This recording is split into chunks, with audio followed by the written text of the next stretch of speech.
where's the dispute page?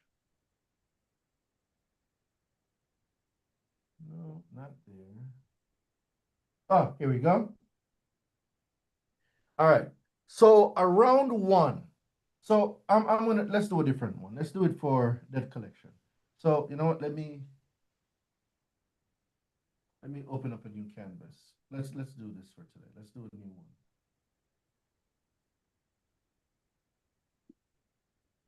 All right.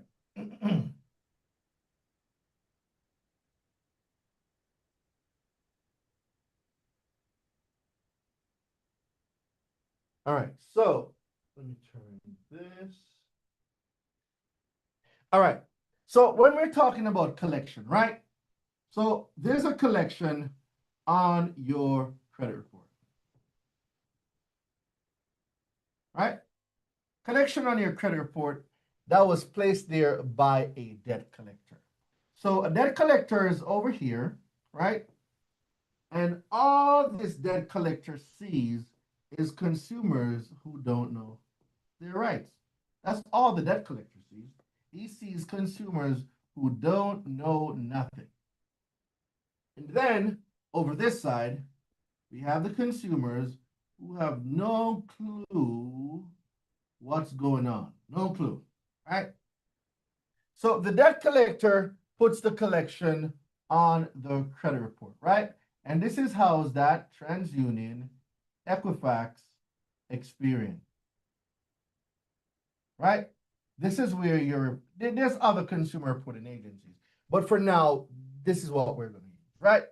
So you, the consumer, pulls your credit report and you so happen to see this collection,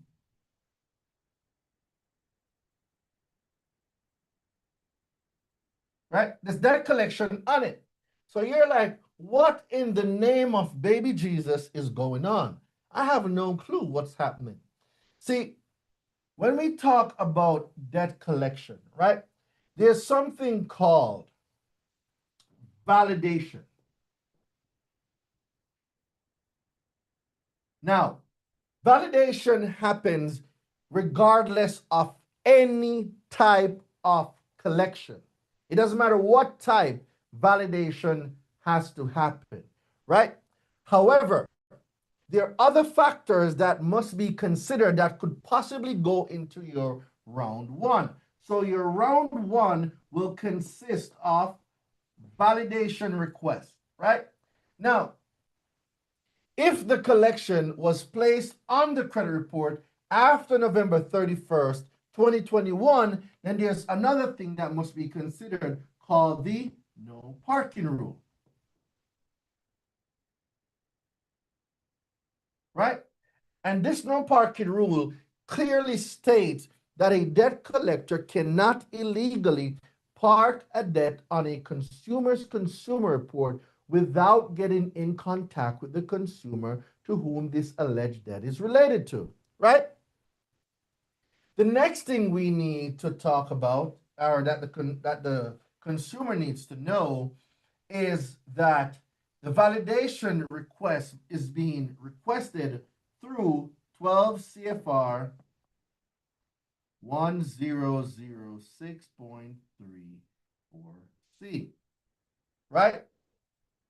The next thing the consumer needs to get familiar with is case law Hinkle versus Midland. And the consumer must also be in cognizance of Bursaw versus Northland. Right? So these are the pieces we need to make our round one letter so good. Can somebody say so good? So good. So good. So Right? good. So good. These are the things that we need to make our round one letter sound like the letter that we just made on the call, right? Now, the validation information, that what we know about validation, a debt collector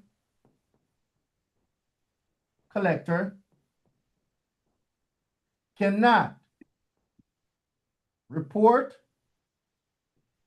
information 36 months. not valid. Eddie, just watch your background noise for me, right?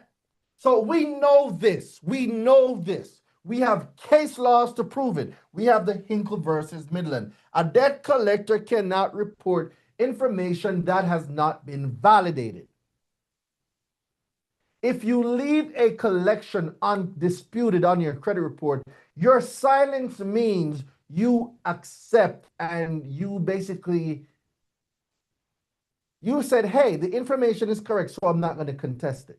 That's basically what you're saying. If you see a collection on your credit and you do not dispute the collection, that's what you're saying, right? Now, the no parking rule adds to this because the no parking rule speaks about the requirement of a debt collector to make contact with a consumer before the alleged debt is placed on the credit report, right? And then the 12 CFR is the law that speaks about the validation information required. And then the Hinkle versus Midland is a case law that was used and the Hinkle person won. So we're using that to reinforce what we're saying. And then we're introducing a new variable in the equation, which is the Bursaw versus Northland.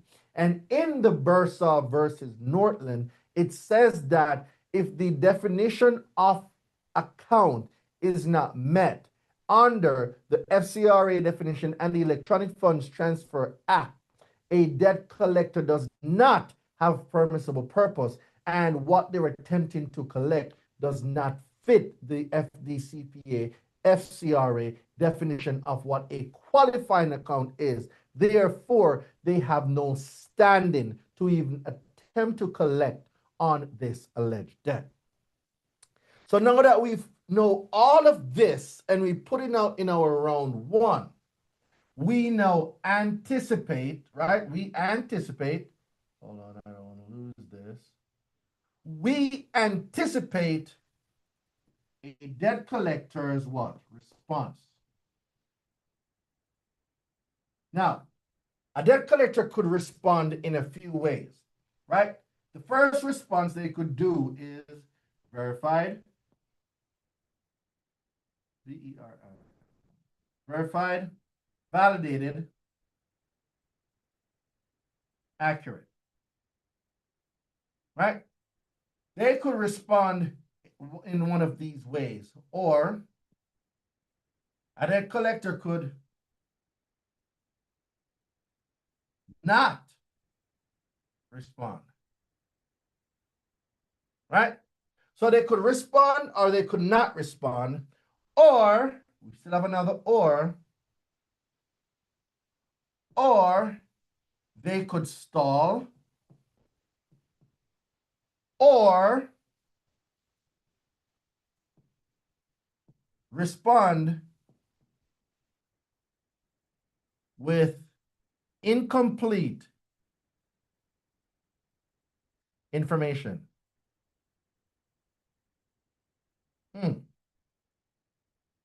All right, let's blow this up now. So, response, verified, validated, verified, validated, accurate. Second response, so this is response one, right? The other response, this is still a response one. The other response they could give you is a no response. The third response you could possibly get from a debt collector is a stall / incomplete response. Right. So now that we have all the possible ways. Oh, I forgot something.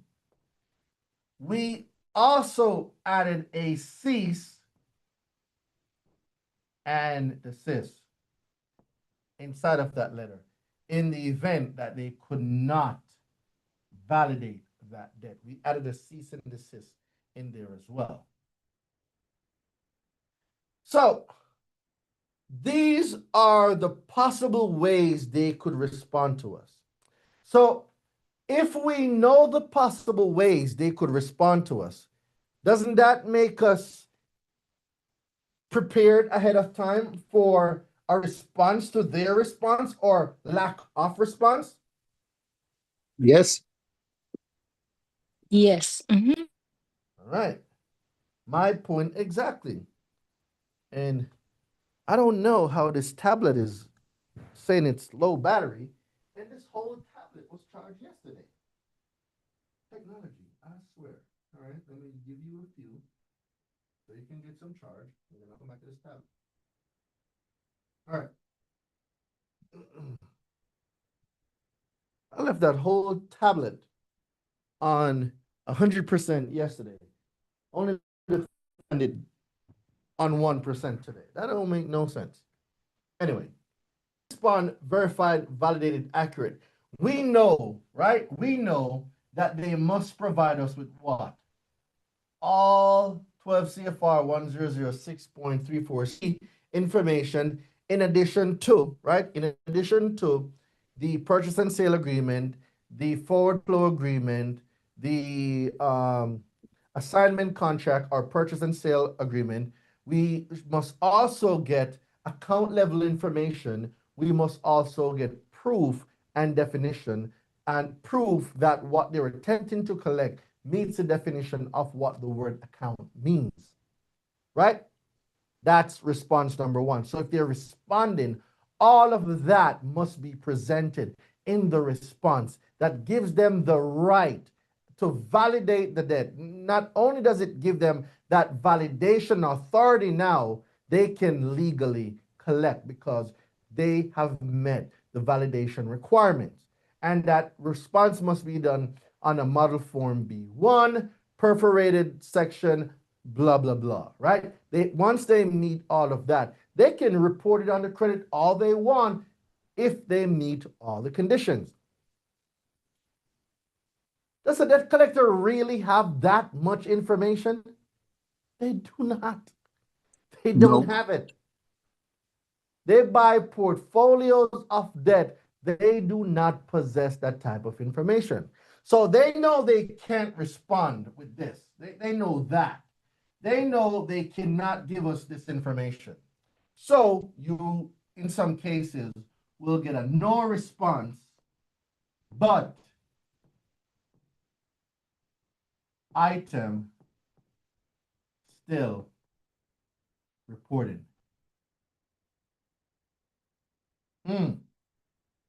Bet y'all didn't see that curveball coming. So make sure y'all figure out what you're going to do with this. Remember now, they did not respond to you, but the account is still reported. So I should put here, what do you do? Think about that one, right? Response number 3, they stall.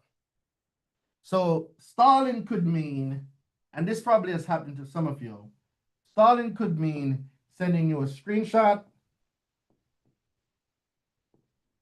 of a payment history. It could be a screenshot of a contract. It could be a screenshot of some agreement that you have no idea about, stating that they bought the debt and they own it. It could be a screenshot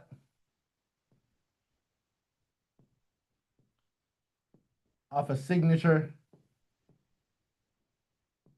right? These are all stall tactics. These are all incomplete responses. Has anyone ever received any of those? There's more, but I'm not going to go into the weeds of it. Has anyone ever received any of these stall responses or incomplete responses before? All the Yes. time, man. Yes. So,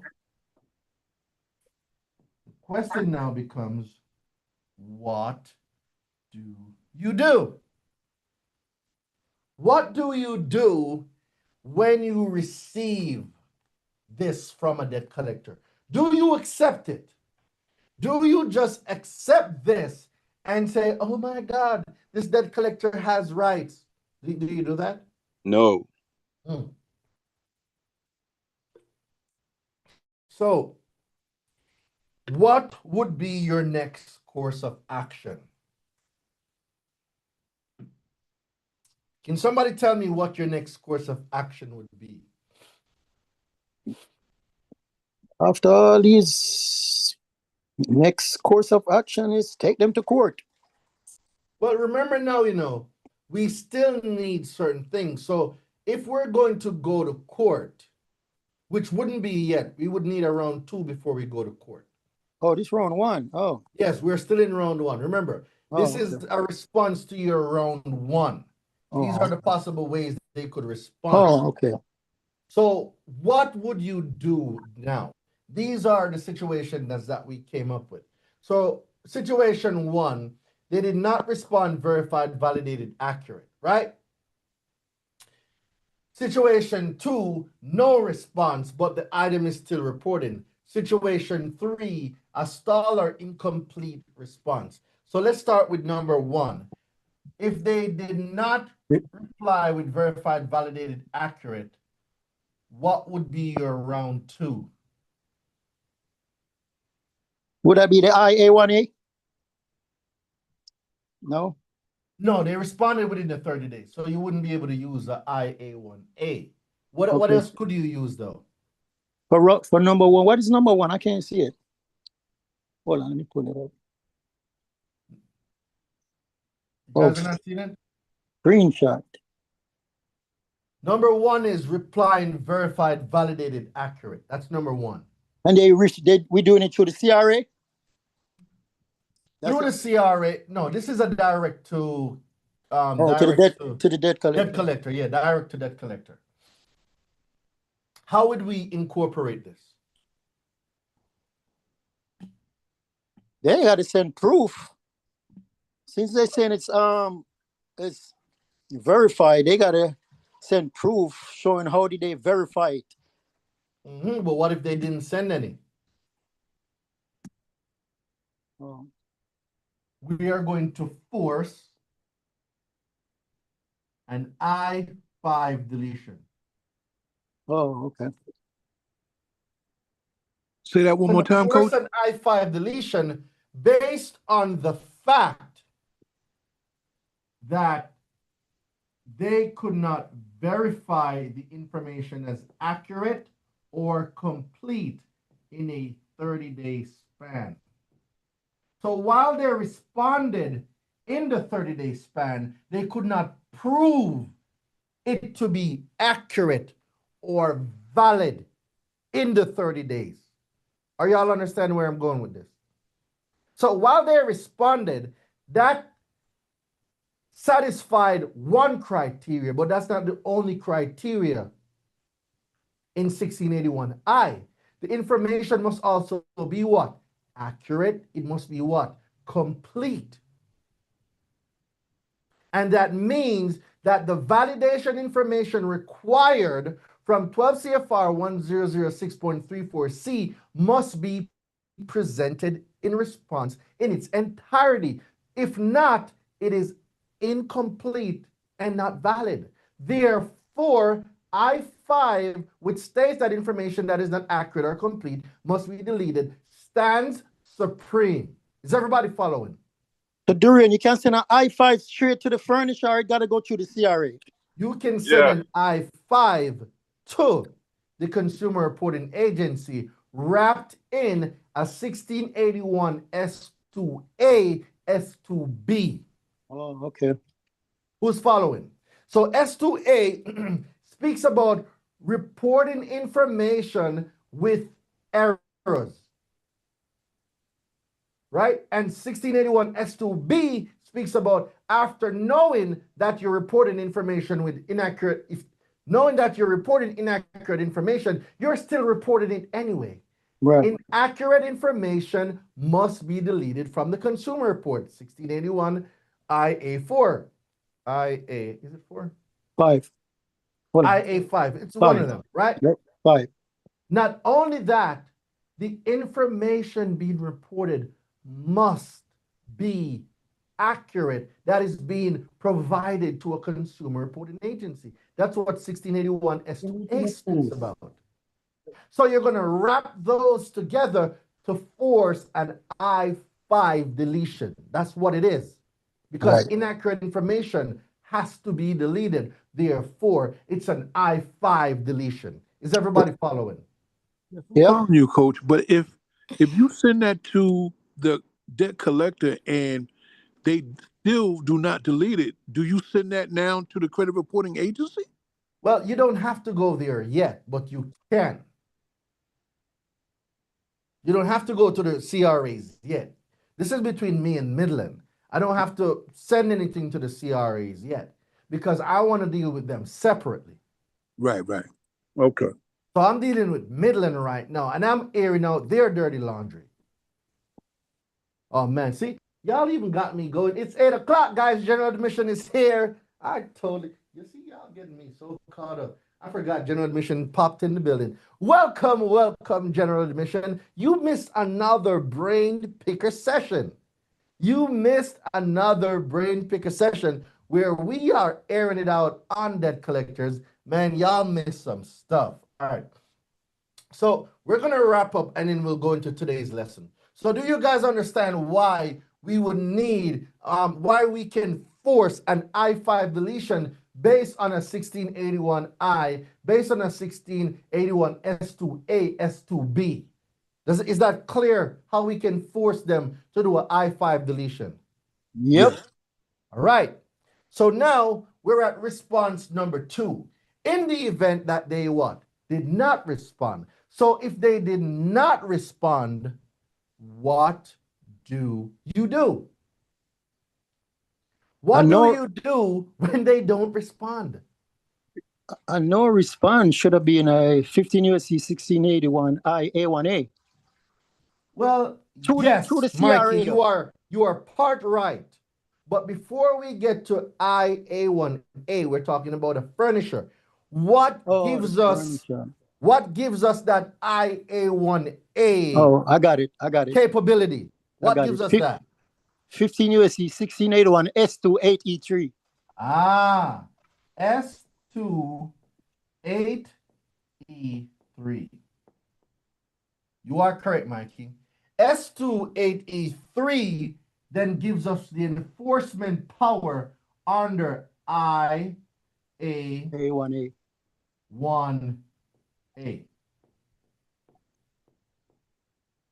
Right? That's what gives us that enforcement power. Right? 1681 S28E3.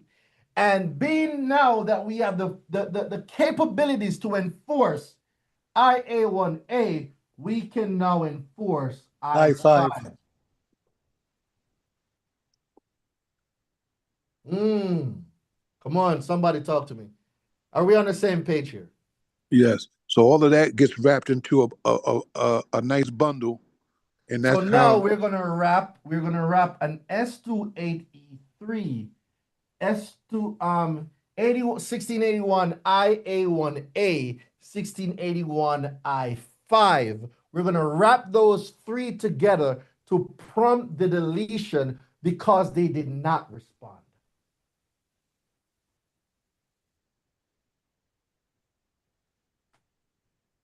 Who's confused? Anyone's confused? No. All right. Let's go to 15 15 USC 1681 1681 S2. Let's go here first.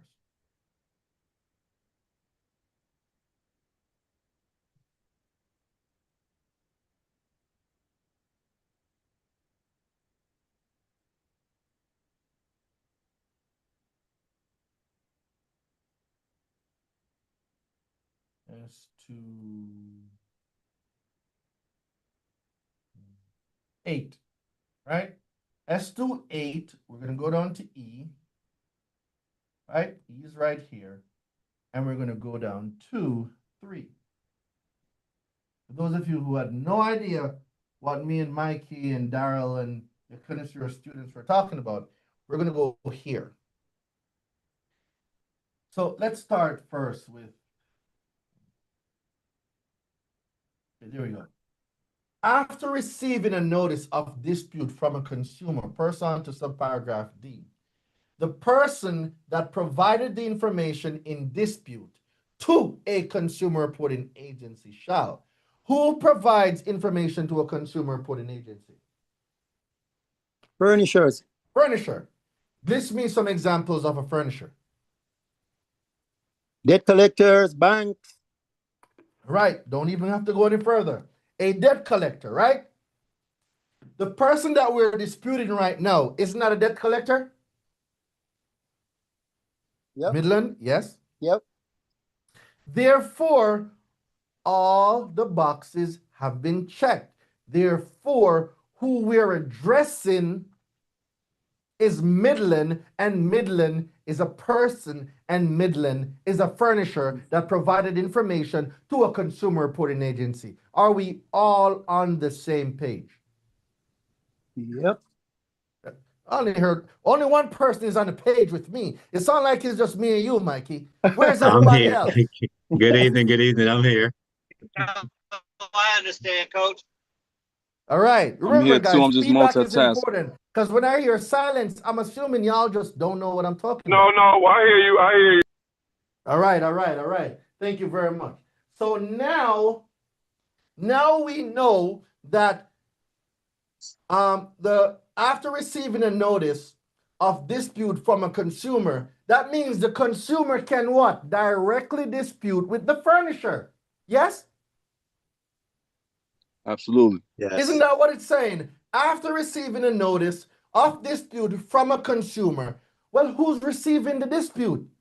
The person that provided the information to the CRA, which is the furnisher. Furnisher, yep. Right? Yeah.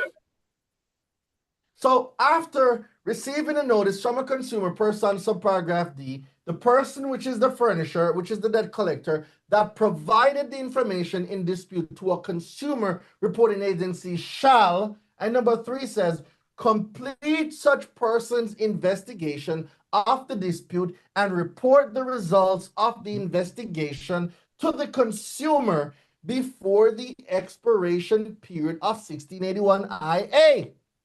Yep. So if they have to respond in accordance to 1681 IA, shouldn't we go take a look over 1681 I and figure out what 1681 IA is talking about? Well, we're here at 1681 I, right? See? 1681 I, and we're going to go what? To A. Y'all see that? Is everybody seeing that? Yep. All right, so we go to Yes, I, sir. we go to A, and A says this. Subject to subsection F and except as provided in subsection G, if the completeness or accuracy of any item of information contained in a consumer's file at a consumer reporting agency is disputed by the consumer, and the consumer notifies the agency directly or indirectly through a reseller of such dispute, the agency shall free of charge conduct a reasonable reinvestigation to determine whether the disputed information is inaccurate and record the current status of the disputed information. That's one part. Or delete the item from the file in accordance with paragraph 5. So your 1681, so your S2 E S28, I'm writing this backwards.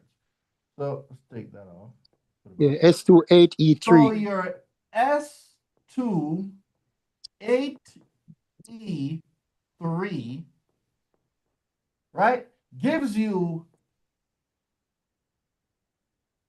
I swear to God, my brain today be just going crazy.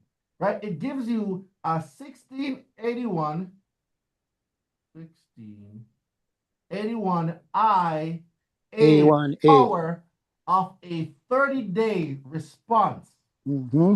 which means if they did not respond in 30 days, it triggers an I5. I5 deletion, Yep.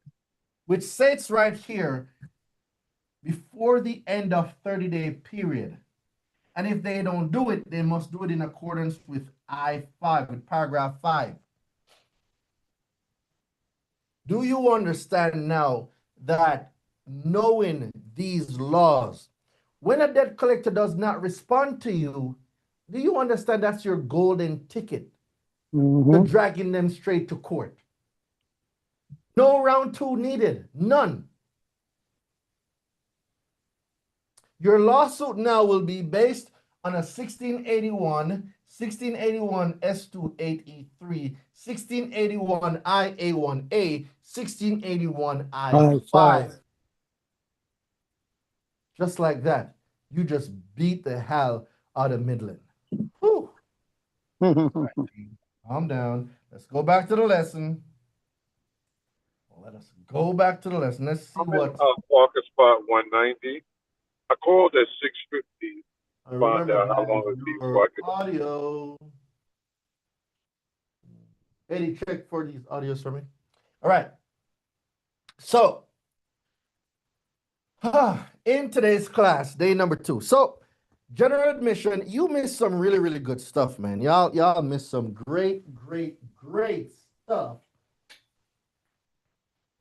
Let me see how much charge this thing got. Y'all missed some really, really good stuff, man. And today we're at day number 2. So, day number 2,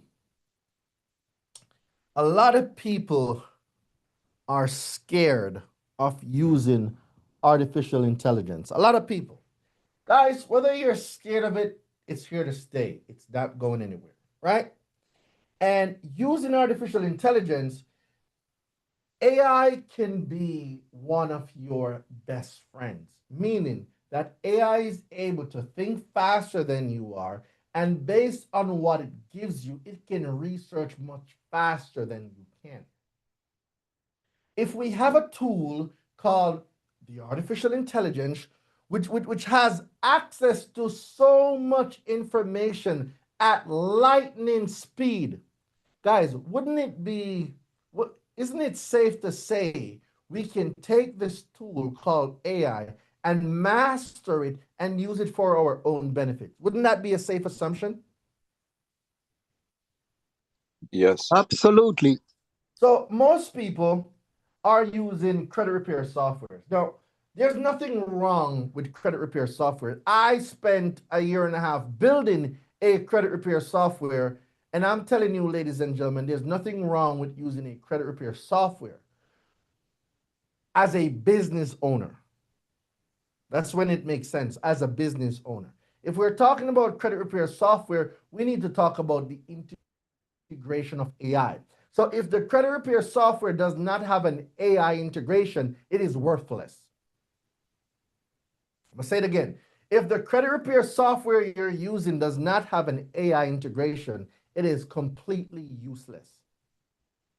Because you can generate unlimited letters at lightning speed. And this is why the dispute AI that I have is a cut above all the other software. Why? Because it has a built-in AI feature that can be used when prompted correctly. Because remember, each person that uses the AI, it's your own version. It's your version of the AI that you're using. So you have to feed it the information that it's required. And it's one of the reasons why Forbidden AI was created, so I can teach you guys how to properly program your AI. Now, a lot of people believe that AI is going to solve all their problems. It's going to solve a lot of problems. But a major thing that it solves is that the old way of disputes, it's outdated. The old way of doing lawsuits, oh, you have to get a lawyer. It's kind of outdated, and it's expensive too, right? When we can learn how to use consumer laws, learn how to use case laws, learn how to use human intelligence oversight to create the perfect AI for your own credit repair, right? So the old way fails, manual fails, AI can do research, it can draft letters, it can draft templates, it can cross-reference laws, it can compare documents. AI is on a whole nother level. We're talking about hours of work in just seconds. We're talking about hours of work that would take so long, AI does it in seconds, right? So, what do we use this technology to do? We can use it to enhance. We can use it to enhance a lot of different things. So let's go with a, where is the internet? Let's go to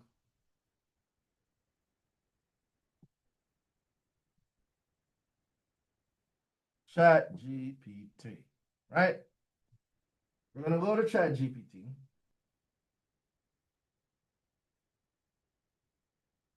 All right. So,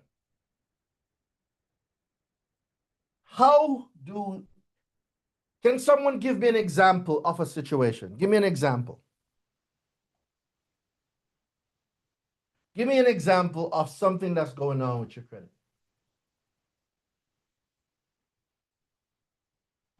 Wrong identifiers. I need something more specific. What you mean? Like something on your credit report that you need to get off? Correct, correct. Well, we got late payments. All right. Late payment was the first. So,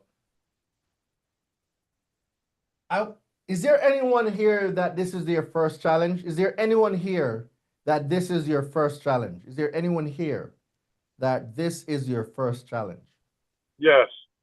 All right. Yes. Perfect. What would you tell the AI if you need to delete late payment? So let's say, for example, you have late payment on your credit, right? What would you tell the AI to do to get rid of your late payment? What would you tell the AI?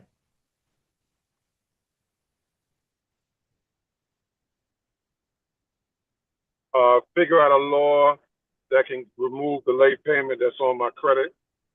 Figure out a law. Make me a dispute letter. Mikey, Okay. no cheating, no cheating. Okay. Figure out a law that can be used to delete my late payment. All right. So this is the prompt we're going to use, right? Let's see what gets generated.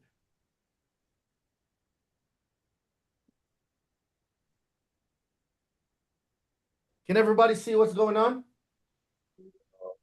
Yes. Okay. So the prompt was figure out a law that can be used to delete my late payment, right? All right. So what we have is Fair Credit Reporting Act. This is the most relevant law. What it does.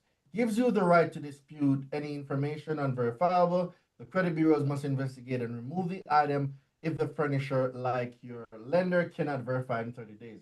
How to use it. Submit a dispute to the credit bureaus. If the creditor doesn't respond in time or can't validate the debt, the bureau must delete it, right? Works best if the payment date is wrong, the account info has errors, you suspect the lender can't verify the account.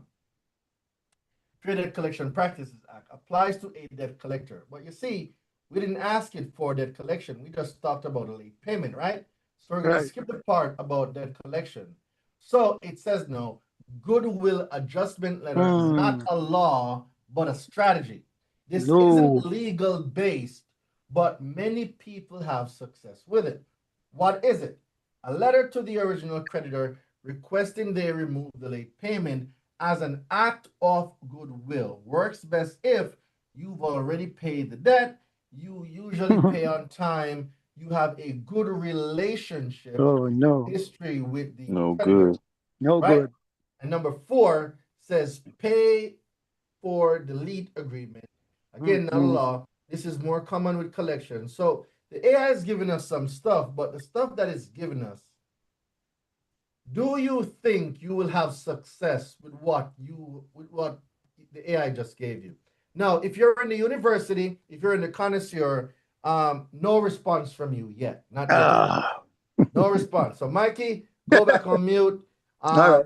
All university, all connoisseur, especially connoisseur students, go back on mute.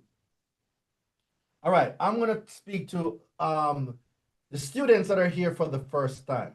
Now, based on what we asked the AI, right? What do you believe our chances are of getting a late payment deleted? Give me your honest feedback. Slim to none. Say again, please. Slim to none. All right. And why would you come to that conclusion that it's slim to none? Well, it asks for like a forgiveness letter, and it talks about some other stuff that's not really going to move. It's up to them to be like yes or no. No. All right. So we're still going to use the same late payment. Let's see. Haley, quick question. Are we seeing the chat from the stream? Are we seeing the stream? Yeah. Okay. I need somebody from the stream, right? Somebody from the stream. Give me instructions or a prompt that I can use to delete late payments. Somebody on YouTube. Imagine being able to somebody build an app with your that name is on it. hold Just on, by guys. thinking about Remember it. I tell you about Eat- your background noise, right? Give me. So I'm speaking to you guys that's on the stream right now. You that are inside of the School Academy, that's inside of the Facebook group. Put in the chat a prompt that I can use to tell the AI to delete late payment. Haiti, let me know when you get that information, all right? Just let me know when you get it. Okay, let's see.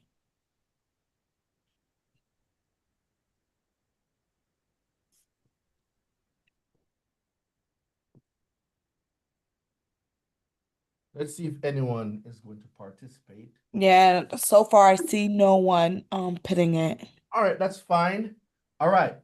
Now, there's a difference between being trained and there's a difference between doing a shotgun blast, hoping to hit something. When we're making our disputes and when we're using AI, we need to learn what to properly give our assistant. So think of the AI as your assistant. Would that be fair for us to think of the AI as an assistant to whatever information we need? Can we all agree that the AI makes a great assistant, right? Sure do. Yes. Yeah. Oh, Sure totally. do. The thing with this assistant is this assistant will only give back to you what you give it. Now, it means that this assistant has the ability to give you a 10 out of 10 dispute letter, or it can give you a less than 5 out of 10 dispute letter. Now, if you wanted a dispute letter, would you want something a 10 out of 10, or would you want something less than 5? What would you want? 10 out of 10. 10 out of 10. Is there anyone here that would like a 10 out of 10 dispute? Yes. 10 out of 10 every time. All right, Yes, only sir. heard 4 people. All right, everybody else, I'm going to ask you to exit the Zoom because only 4 people wants this 10 out of 10. Is there only No, I 4 want, I people? want, I want the 10 out of 10, I coach. want the 10 out of 10 I love too. it. All right. Yeah. So what if we had the same issue, right? Same issue, and we use a different command for the AI? What if we did that? We use a completely different command, something like this. I have, you know what, for this one, I'm going to switch to the screen because I'm going to give it a command right now. And I do not feel like typing out all of that stuff that I'm about to say because I'm about to go ham right now. So let me just switch screens real quick. Let me switch screens real quick. And dum dum dum.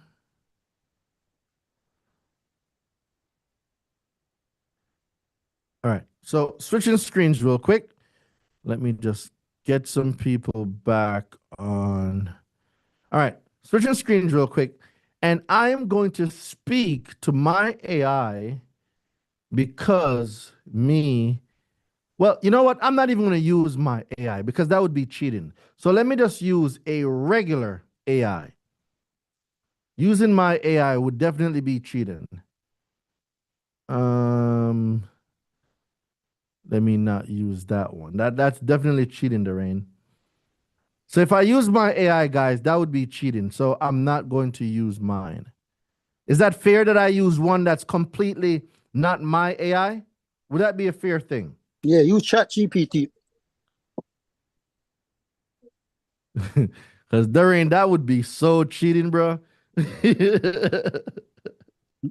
Yeah, Jarvis too smart. that would be cheating in its highest form. All right, let's see. Because Jarvis is the rain. All right, let's see. Oh, perfect. It's not Jarvis. All right, you see? You see it says login right here? This means that it's a completely neutral AI. It's not Doreen fed. It's brand new. It's not Jarvis, guys. And for those of you, you hear the guys talking about Jarvis. This isn't my AI. My AI name is Jarvis, and I just created an assistant called Twin. Oh my God. Whew. Guys, I created a new version of Jarvis called Twin. Twin. Next level. I'll get into Twin after. All right, we're going to compare. So let me start here. So in Forbidden AI, guys, I'm going to be teaching you this. This is what I'm teaching you. And by the way, for those of you that are new, whether you're in the university currently, you're in the connoisseur, you're in the Credit Repair Made Easy Academy, or you're in the free school, the free academy, guys, I'm letting you know I am going to make you an offer. So for those of you that's wondering, is this a class where the rain is going to sell something? No, I'm not selling nothing. I'm going to give you an opportunity to become educated as one of the less than 1% of Americans who know exactly how to dispute anything on your credit using AI, leveraging consumer law, case laws, human intelligence oversight. I am going to teach you how to become a beast. I'm not selling you anything. I am going to give you a transformation and I'm going to coach you into becoming a beast. That's what I'm going to do, right?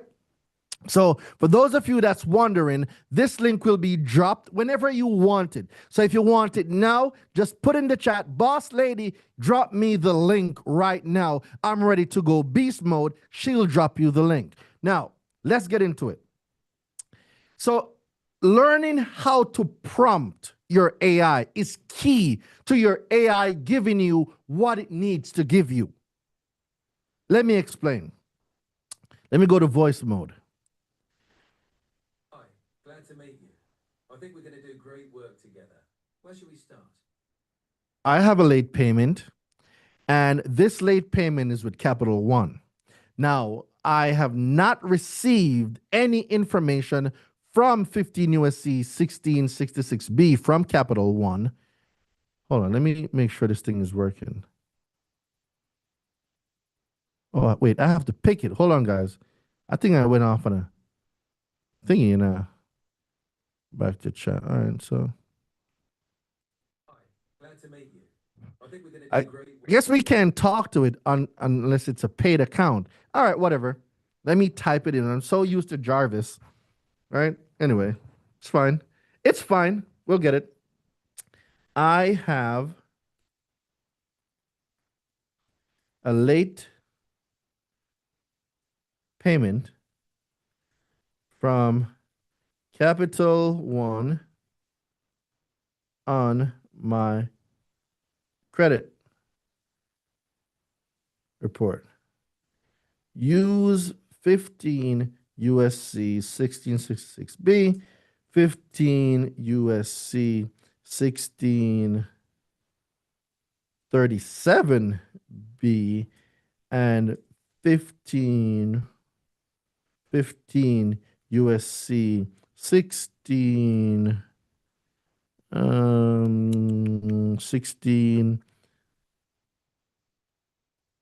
1681 S27. All right. So this is a prompt now that we're telling the AI, hey, this is what I have, right? These are the laws. Make me a dispute letter, right? So this is now a little bit more specific than the first example we got. Let's see now what the AI will give us. All right.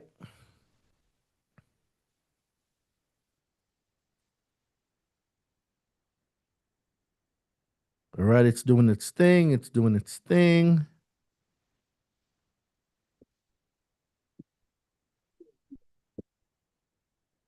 All right, so let's read this letter now. Dispute inaccurate late payment entry from Capital One. I'm writing to formally dispute an inaccurate payment entry reported on my credit report by Capital One under the Fair Credit Reporting Act and the Truth in Lending Act. I am asserting my rights regarding inaccurate reporting and requesting an investigation into this matter. Dispute entry, creditor Capital One account, date of alleged delinquency, type of inaccuracy late. Basis of dispute. According to 15 U.S.C. 1666B, a creditor must provide a consumer a minimum grace period of 21 days from the time of the billing statement is mailed or delivered before charging a late fee or reporting a late payment.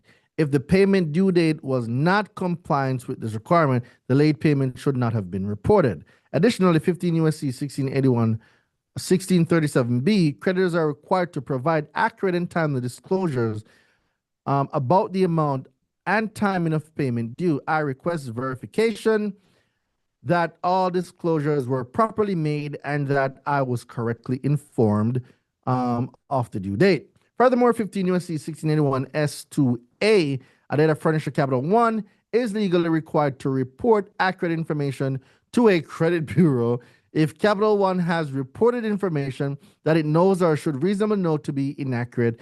This is a direct violation of the law. Actions required are requests for action. In accordance with the FCRA, I am requesting one, that you conduct an investigation of the dispute with Capital One. 2, that you provide me with written confirmation of the outcome. 3, if the information cannot be verified, that you delete the late payment entry from my credit report. Enclosed are supporting documents relevant to this account, including payment records and billing statements that demonstrate my position. Please consider this letter as a formal dispute under the Fair Credit Reporting Act. I expect results of your reinvestigation within the required 30-day period as outlined under the law. Thank you. All right. How much would we rate this letter? What's the rating on this letter? I'll give it a 7, 6.5, 7. I was thinking about a 6 too. Yeah, I think about a 6. Yeah. What I'm to 15 USC 1681 S27 negative. It left it off. notice. It didn't give it to us. Yeah, left that off. All right. So let's stop share screen for a minute. Now we are going to go visit my twin. We are going to Crazy visit Jarvis. twin. All right, let's see. All right, hold on. Let me make sure that we're in the right spot. All right. All right. So let's go visit my twin. And now, where's the Zoom?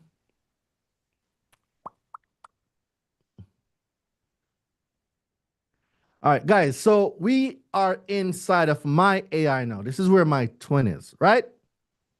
So let me speak to my twin for a minute. All right, everybody, just go on mute for me. I'm going to talk to twin, right?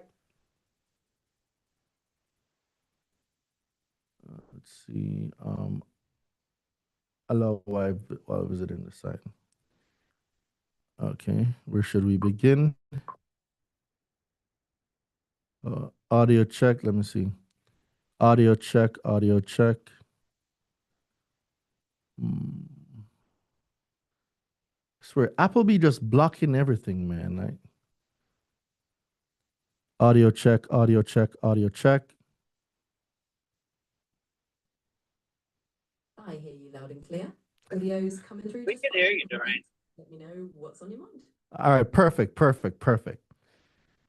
All right, so audio is working. Awesome. Glad everything's working perfectly. Whenever you're ready. All right, so let's begin. All right, yo, y'all be I be having too much fun with AI, guys. I swear to God. All right, let's get it. Twin. Why isn't the thing? Oh, here we go. So, twin, I need a late payment dispute letter. This late payment dispute letter. Hold on. Why is it? I can't bother with Apple sometimes, guys. I swear to God.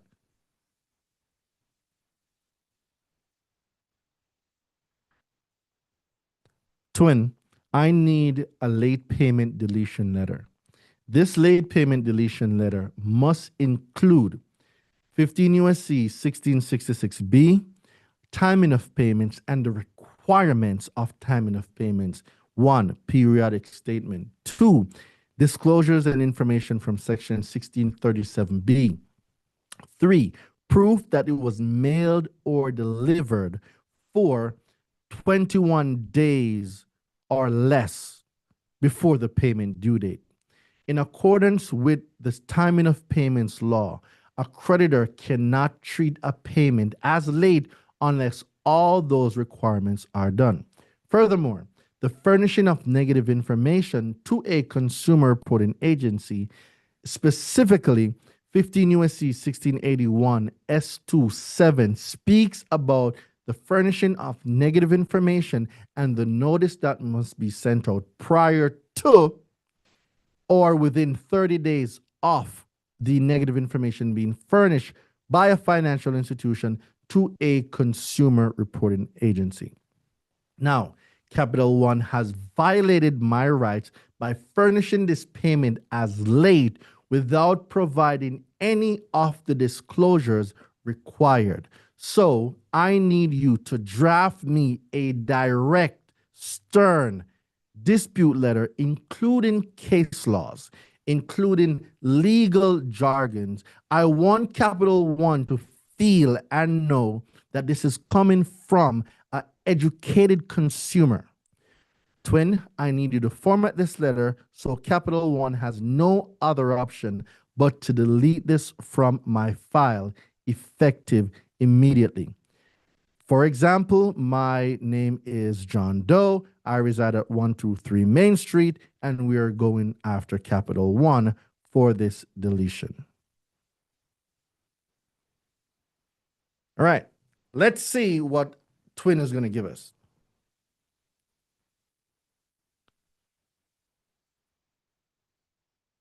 All right, let's see. So where's the transcript? See, I don't mean Applebee, bruh. Where's my whole thing? Apple's gonna make me and it have problems sometimes, you know. All right, I'm gonna type it out. Apple is playing with my feelings. I need a dispute. Dispute. That was a long 2 minutes. Bro, I'm telling you, like Apple be like, if you don't put the, I guess, connect the notifications, it doesn't take it. And it's very, very frustrating. Yeah, that was a long 2 minutes too. Oh my God. I need a dispute letter for for a payment that Capital One placed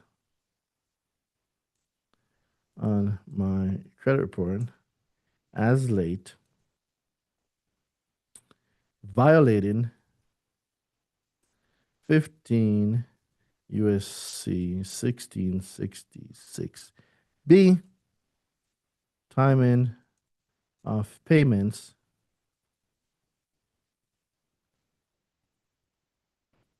A creditor cannot treat a payment as late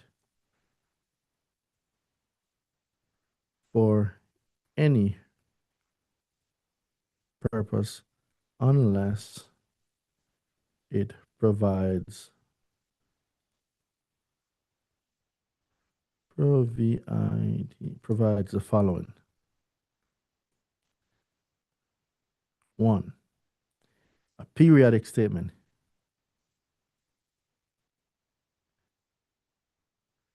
Statement. Two, information from section 1637B. This must be mailed or delivered to the consumer.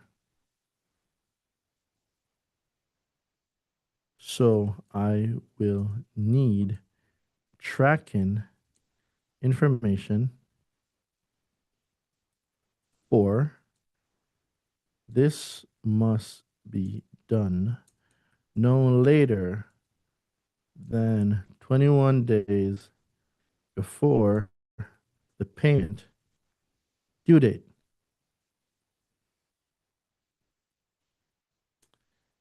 Furthermore, the furnishing of a payment as late is negative information.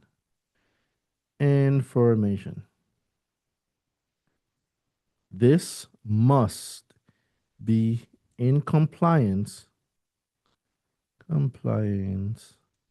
with 15 USC 1681 S 2 7 that clearly states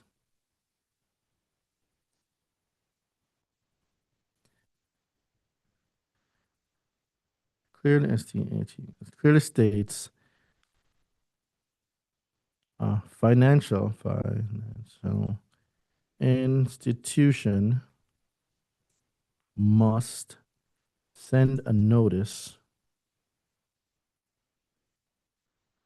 of negative information to a consumer prior to, or within 30 days of the furnishing of negative information like the alleged late payment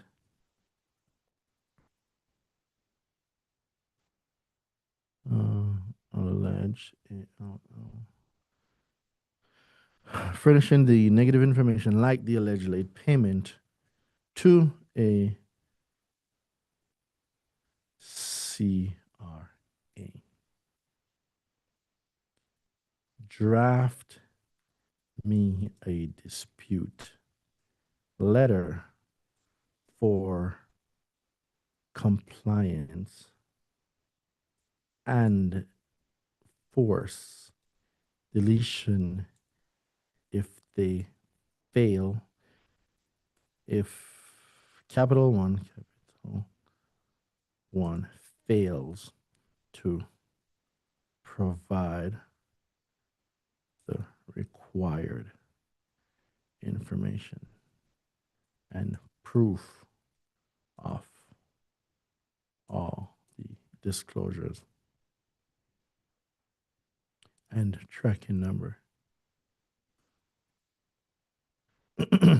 All right. So, ladies and gentlemen, sorry that took so long. Do you believe that we're going to get the same dispute letter that we did before, both times? Does anybody believe we're going to get the same dispute letter? No. Why not? Because the information that you articulated to your system is much more advanced than the average chat GBT and the other ones. Right. All right. So my new persons that are here, right? I'm going to generate this letter now, and I want you to rate this out of 10. So I'm going to press send. I'm going to press send. I'm going to send it now to my twin, and my twin is going to work on this.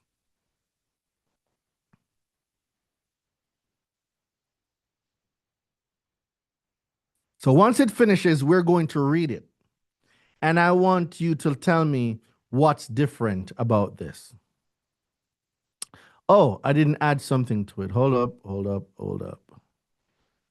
I did not add something to it. All right, so we're gonna copy this. I'll put it back here. Use case laws or any additional ADDI additional laws or legal defenses or doctrines to assist with making this dispute letter. Now go, my child. Let's see what happens. Ha! You see, I told you I made my twin. All right. So, subject urgent, dispute of alleged late payment reporting, account number, blah, blah, blah, date from drain to Capital One. All right. Dear, do you notice that this is addressed to Capital One Compliance and Legal Department? Does anybody notice that? No, well, we can't see the writing though. So y'all can't see the writing? No, it's small. It's very small. Oh man, it's real small. Yeah. Oh my God. Hold up. It's right there, Capital One. Yeah, I can see it. Hold up. Yeah, I can see it. If you're using a cell phone, guys, see if you can turn it sideways. I can't zoom. Oh, I can zoom. Hold up. Yeah. That's good. That's good. Well, you see, figure it out, Rain. I didn't know I could zoom on this. All right, come. All right. So, dear Capital One, Compliance and Legal Department. This letter serves as a formal dispute, demand for compliance, and notice of potential legal action regarding a late payment you reported on my credit file in association with the account referenced above. This reporting constitutes a violation of multiple federal statutes, and unless you cure the harm by removing the derogatory item and providing documented proof of compliance, I reserve the right to seek statutory and actual damages through civil action. Mm. Wow. Oh, Talk about coming out the gate swinging, job is right? swinging. So, violation 15 USC 1666B, timing of payments. Under the Truth in Lending Act, specifically 15 USC 1666B, a creditor is prohibited from treating any payment as late for any purpose, including credit reporting, unless a periodic statement was provided. The statement includes a required disclosure from 1637B. The statement was mailed or delivered to the consumer. The statement was sent no later than 21 days before the payment due date. Pursuant to this statute, you are required to produce the following: a copy of the periodic statement for the billing cycle in question, documentation showing that the statement contained all 1637B disclosures, mail tracking, certified delivery, or other proof showing the exact date and method of delivery. Proof that this statement was received at least 21 days prior to the alleged due date. Failure to provide this documentation will confirm that you had no legal right to treat the payment as late under federal law, and therefore your furnishing of this late payment to any consumer reporting agency is unlawful and must be immediately deleted. Wow. Wow. Good. Violation of 15 USC 1681 S2A7, notice of negative information. Furthermore, if the Fair Credit Reporting Act imposes a strict duty, the Fair Credit Reporting Act imposes a strict duty on financial institutions to provide written notice of negative information before or within 30 days of furnishing such information to any consumer reporting agency. This requirement is codified under 15 USC 1681 S2A7, which states, a person that furnishes negative information to a consumer reporting agency regarding a consumer shall provide a notice of such furnishing to the consumer. Therefore, I demand the following: a copy of the notice of negative information you claim you have sent, the date of delivery, the method of the delivery, including tracking or confirmation. If no such proof is provided, the consumer is provided, this constitutes a direct violation of your statutory duties and make the late payment ineligible to be furnished to CRAs. Legal precedent and supporting deletion. I remind you that courts have consistently held furnishers and CRAs liable when they furnish or report inaccurate or non-compliant information. Cushman versus TransUnion. CRAs must and furnishers must investigate and correct inaccuracies and are liable for failure to remove false derogatories. Richmond versus Equifax. Failure to comply with FCRA procedural accuracy requirements is sufficient grounds for consumer damages. Norman versus TransUnion. Amicus brief update. Confirm that consumers may sue when furnishers provide information without satisfying their statutory duties. You are legally obligated to correct or delete the information if you cannot substantiate its accuracy with complete, timely, and lawful documentation. Yo, I swear to God, this is probably the best late payment letter we've made to date. Guys, this will be available for purchase in the shop tomorrow. University students, this is going to be a winner. All right, next step and final demand. This letter constitutes a formal dispute under 15 USC 1681 IA direct request for investigation and compliance under 1666B and 1681 S2, a preservation of rights notice under Regulation Z and the FCRA. You have 15 calendar days from receipt. Delete the late payment from all consumer reporting agencies. Provide full documentation.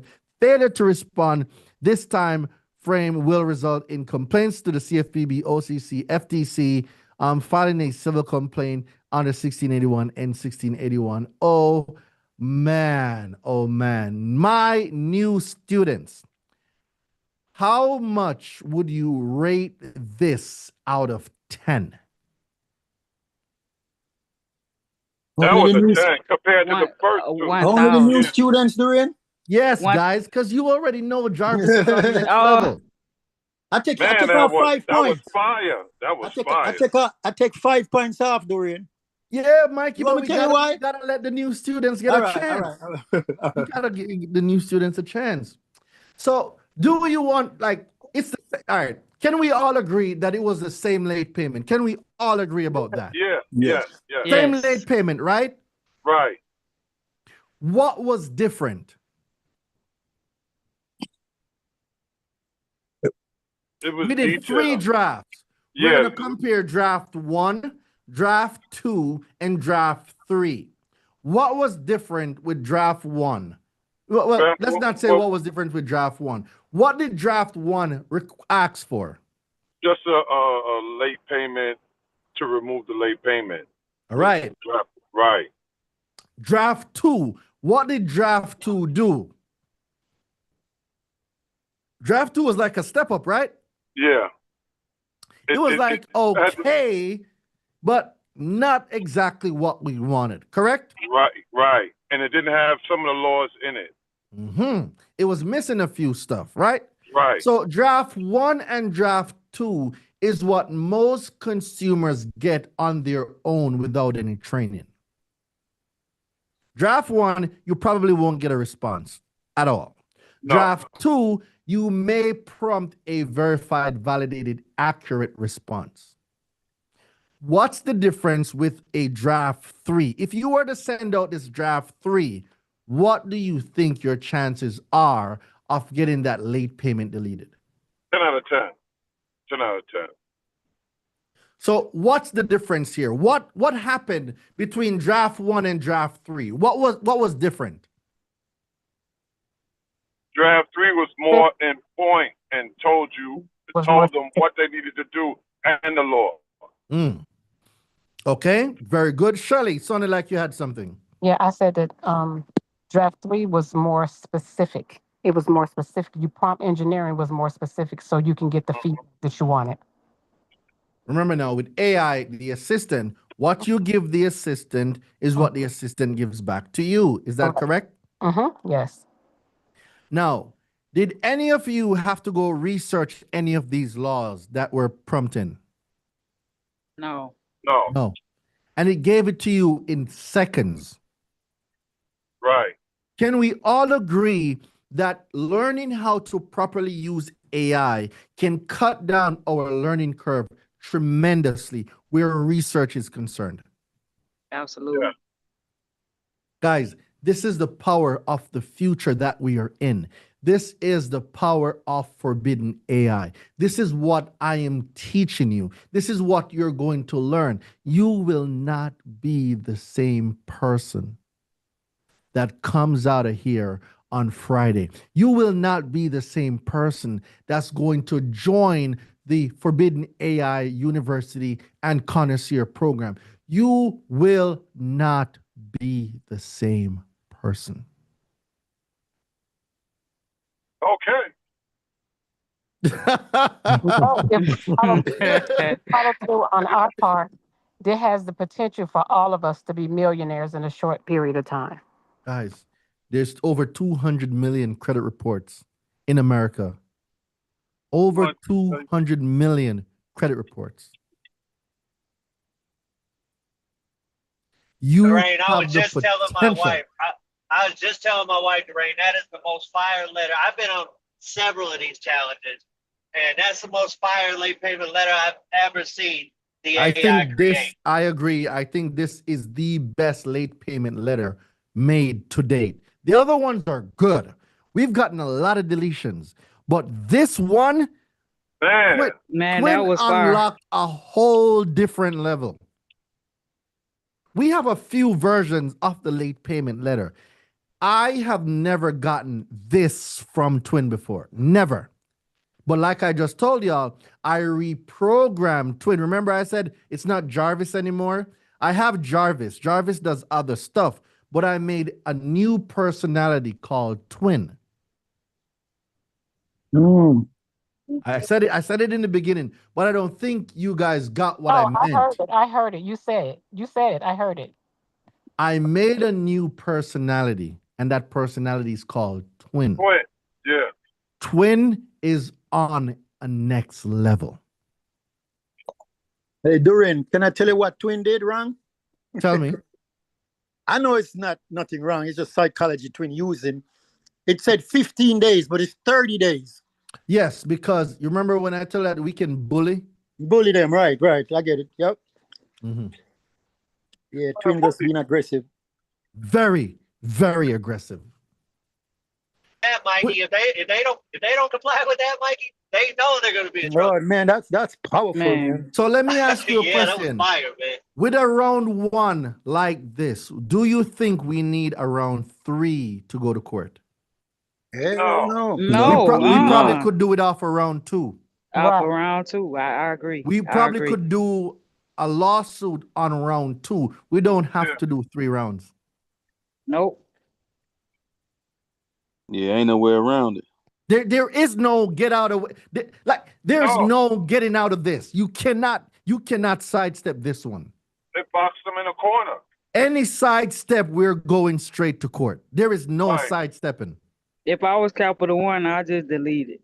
Would you That's a good one. if you receive this letter, would you want smoke from the person that is coming No from? smoke. I just delete it. But we good. So can I ask you a question too? Yes, please go ahead.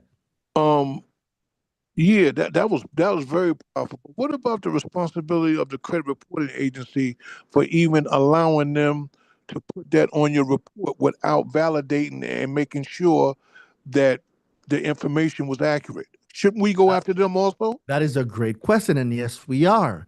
But why settle for 1 lawsuit when you can have 4? Yes. So this is just after Capital One. The thing is, you don't want to initiate all 4 at the same time and they gang up on you. I'm telling you, when all of them come together, it can be overwhelming. Right. I've had TransUnion, Equifax, and Experian come at me one time, guys. It was not great. I got my butt kicked. Yep. Kicked my butt. They wrapped me up in procedure. They wrapped me up in and remember now, I have to be doing it for each one at the same time. It was too much. But I realized that when I separated them, I could punch them in the throat real good. So I started separating them. Makes so sense. now why settle for 1? I mean, why settle for 1 when I can have 4? And that was my eureka moment. I now separated them, and it has not been the same since. Deletions increased, responses. And you see the generic responses that normal people get? These letters don't get you that no more because you're not going to a dispute department, you're going to the legal department. Yeah, that's what it said from the beginning. So we have concluded day number 2. I hope you guys got a great insight on what we're going to do in our journey going forward. I hope you guys have insight on the level of training you're going to get. I hope you guys have an understanding that you will not be the same person coming out of this. It's not possible. Normally, I don't do questions, but when you were absent in the beginning, I'll only take 1 because if I do your question and then 15 on the hand goes up, then it wouldn't be fair. But because you missed the initial part, I will allow this one. But normally, at the end, I don't do Q&A because if everybody started asking a question, we're going to be here all night. And we got, today's what, day 2. We got 3 more days worth of greatness. I can wait till tomorrow. I can jump in tomorrow. You can jump in ready tomorrow? down. I wrote it All down. right, I'll cool. jump in tomorrow. Guys, Yeah, appreciate you. guys, I'm telling you. You know what? I'm just gonna finish. I'm just gonna land the plane here. I'll leave that for tomorrow. I'll land the plane right here because, guy, I'm telling you, we are opening the door to a brand new way of doing things. And right now, we are the pioneers. We are the first to do this the way we're doing it, how we're doing it, and the combination of case laws, artificial intelligence, human intelligence oversight. We are the only ones doing it. There are people that's attempting to do it, but the level of sophistication that we have is next level. Welcome to Forbidden AI, ladies and gentlemen. This is what Forbidden AI is all about. Everyone, have an amazing night. Oh, homework. Let me see. Homework. Hey, Dorian, how you get into the class tomorrow, Wednesday? Because last week I tried to get in, I couldn't get in. In what? In the Wednesday classes. No, I normally we're get in, doing but challenge. last week, huh? We're doing challenge. It would be this week. This week is challenge week. Oh, you got to be in the challenge to get Wednesday No. class? I'm saying this is challenge week. So when we're doing challenge Oh, week, yeah, 5 days. Oh, yeah. we won't 5 have any days. Yeah. class. Mhm. Okay, thank you. Yep, no problem. All right. So, what did we have as the homework? Homework PDF. Let me see what day 2 says for homework. All right. Run one AI generated dispute letter targeting a known inaccurate collection. All right. So, tomorrow's homework collection, right? So, the homework for tomorrow is you have been sued by Midland Credit. You have been sued. So this is a scenario. Guys, put a recorder on, put something on. Put a recorder on or put something on that can capture what I'm about to say. Let me know when everybody's ready. Okay. All right, that's one. Everybody else? Hold on one Will second. we get the replay? One second. Yes, the replay will be available tomorrow. Okay. All right. Homework. The scenario, you are sued by Midland Credit Management. You are sued by Midland. Midland have the wrong address for you. Wrong address. Number 2, you live in the state of New York. When this alleged debt was delinquent and when it got open. Number 3, you move to another state, like let's say Connecticut. You move to Connecticut. Third thing, it was opened in 2021. Midland is suing you in 2025. The account went delinquent 2021. So you received a summons to go to court, but because Midland had your wrong address, you never got the summons, right? Because they have your wrong address. Now your wages are being garnished by Midland. What do you do? That's your homework. Okay. So catch the recording. The recording will be available tomorrow morning or probably tonight. Yeah, it'll probably be available tonight. So I'll speak to my assistant and make sure that as soon as Zoom does its thing with the recording, it gets posted. When did you get posted? By the time you wake up in the morning, I know for a fact it will be there. That is a fact. But we don't know how long Zoom is going to take to compress this or do it. Zoom does its thing. but it takes a while before we can get the recording. Right? So I know by the time you wake up in the morning, this recording will be available. That much I do know. So tomorrow we are going to discuss this scenario. Believe it or not, this happens so frequently, and this could happen to you or one of your loved ones. So I want to see what your response would be. All right? So that's it for tonight, ladies and gentlemen. You have been tested. Let's see how much of a consumer law expert you really are. Everyone, have an amazing night. Good night. Thank you. Have a good evening. Good night. Good night. Good night, everybody.